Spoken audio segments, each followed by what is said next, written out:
Hello, joke-joke time muna tayo habang kumakain tayo ng sinangag at spam. So, eto na. Sabi nga sa marriage humor, sabi ng babae, ng asawang babae, "What are you doing?" Sabi naman ng husband niya, "Nothing."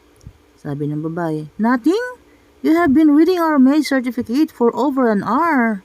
Sabi ng asawang lalaki, "I was looking for the expiration date." Eto merong joke, sabi nung Ali. "Juan, saan ang nanay mo?" Sabi naman ni Juan. "Bakit po niyo tinahanap? Tungkol po ba saan?" Sabi nung Ali. "Tungkol sa utang." Sabi ni Juan. "Wala po siya, umalis." Sabi ng Ali.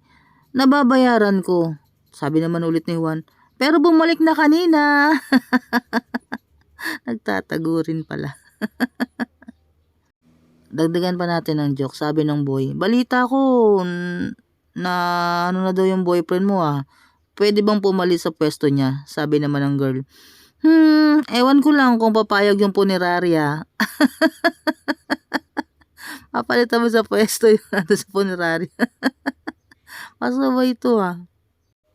"Lalangoy sana ako sa pool kanina. Kaso ang nakalagay, 6 feet. Dalawa lang yung paa ko. Paano ba yun?"